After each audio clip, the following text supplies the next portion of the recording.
Hello? Hi, it's Ned. Hey, Ned, what's up? I could say I've been studying and needed a break, but the truth is I've been dying to hear from you. What's going on there? What isn't going on here? I'm listening. Well, for one thing, I've discovered some kind of medieval alchemy lab. Really? Where? Under the manor, and I mean way under the manor.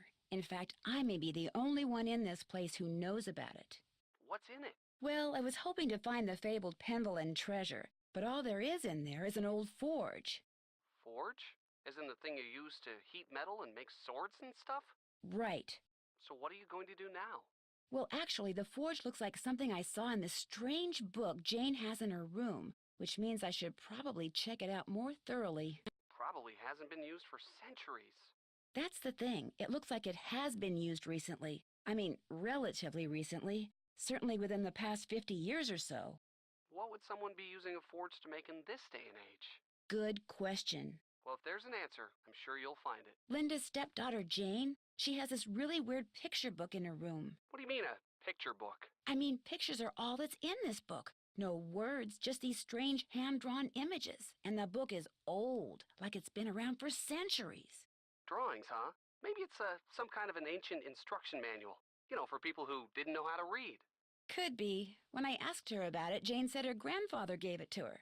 And then What? And then she changed the subject. Sounds like that book may prove to be pretty important. I think Linda may be turning into the Beast of Blackmoor. The Beast of Blackmoor? In the 17th century, Eleanor Penvillin was rumored to have turned her husband into some kind of creature for discovering something that he shouldn't have. She was later executed for witchcraft. Anyway, while I was looking into her room through this peephole, You were spying on her through a peephole? No, well, sort of. Okay, so maybe I was. But the point is, I got a glimpse of her hand, and it was all hairy. You're kidding me. Frankly, it was pretty shocking. And if the rest of her is anything like her hand, well, it's no wonder she won't let anyone see her. I'm sure there's a perfectly logical explanation. I have no idea what it could be, but I'm sure there is one. I'll talk to you soon. I'll be waiting.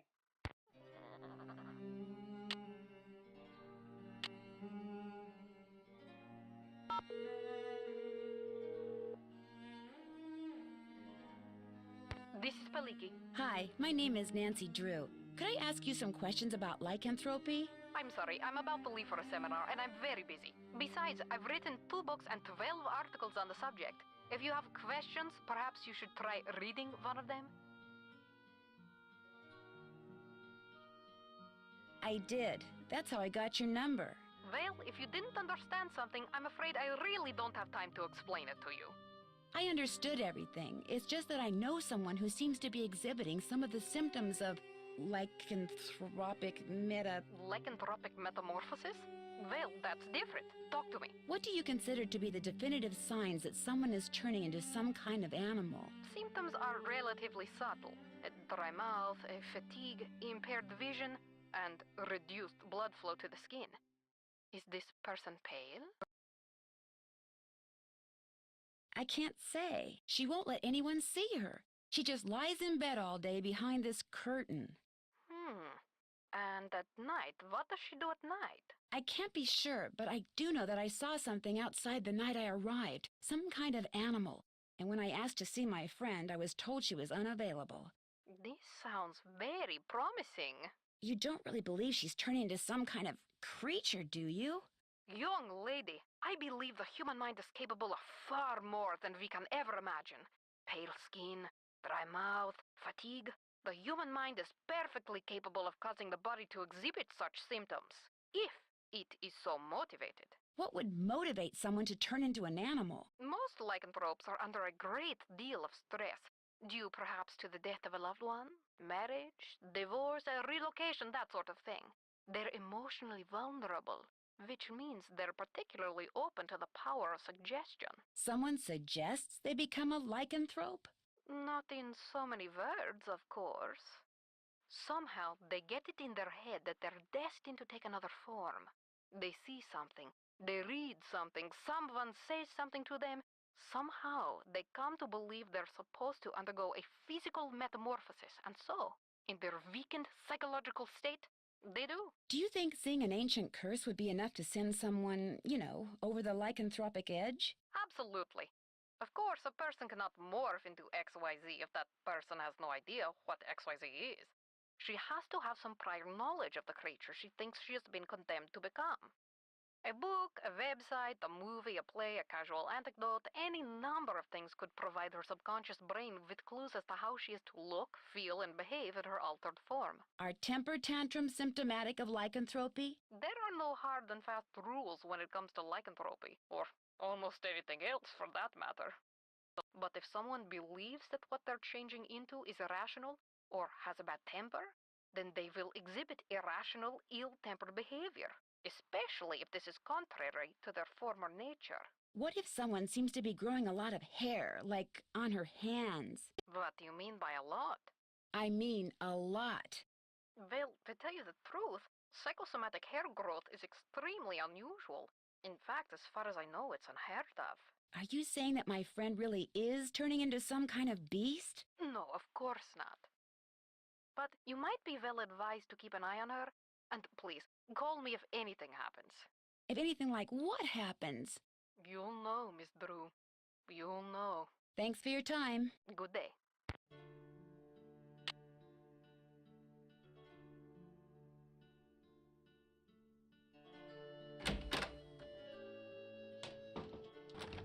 What was that? Where'd this come from? Doom shall come on swift wings to thee who hath seen forbidden things. This looks like it came from a wolf.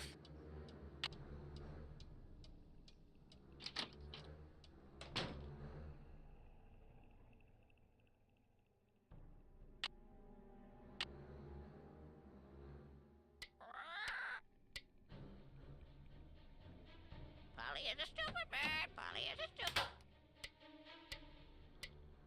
This wand probably works through magnets.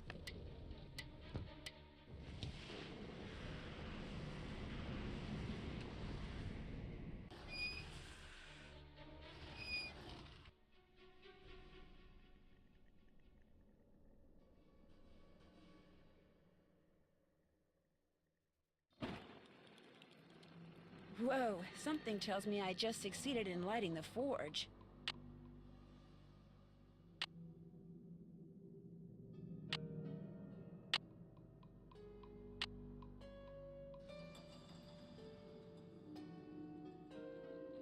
By pulling out different plugs, I can create different patterns in the mold.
The forge is lit. Wow, molten metal.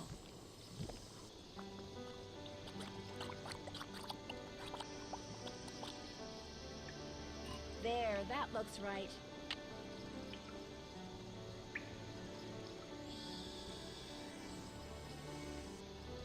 keyhole.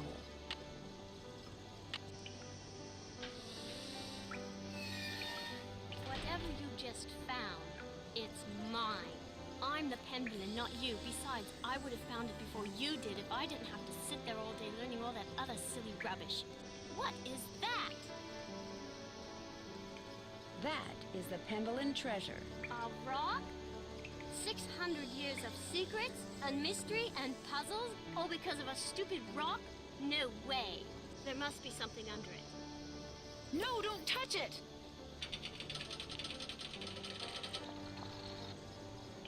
Help! Nancy, help me!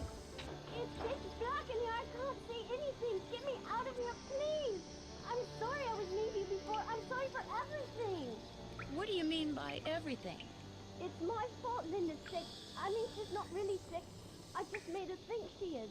I left that curse in her room and gave her allergy pills and put her medicine in a moisturizer. You made her think that she's changing into the Beast of Blackmoor, didn't you? I just wanted to go away. I just wanted to be Daddy and me and Mommy, my real Mommy. Please don't make me talk anymore, Nancy. There's no air in here. I can't breathe. I've got to figure out a way to get that box off of her fast.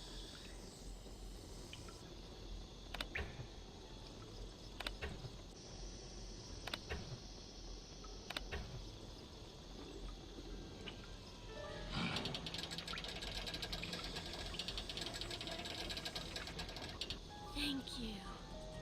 Dear Ned, well, there is a Beast of Blackmoor. Jane. She made poor Linda think she was turning into a monster by putting her uncle's hair restorer in Linda's moisturizer. She also slipped Mrs. Drake's allergy pills into Linda's food so she'd feel woozy all the time. An extremely dangerous thing to do. Needless to say, Jane's father was very upset, especially when he found out Jane had done it because she still wants him and her real mother to get back together. After Jane apologized to Linda and Hugh apologized to both of them, they all resolved to do whatever it takes to become a real family.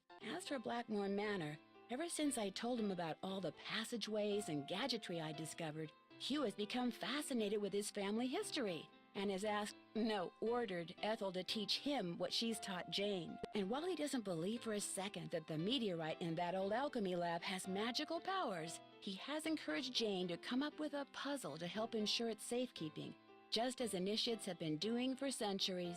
Which reminds me, the Pendletons swore me to secrecy when it comes to all their traditions, so don't tell anybody any of this, okay? Nigel suspected something was up when he came to get his laptop and has been hounding me ever since. This is just the kind of stuff he'd love to include in that unauthorized tell-all he's trying to write. If he calls me one more time, I'm telling on him. To Mrs. Drake. That'll teach him. Ever yours, Nancy.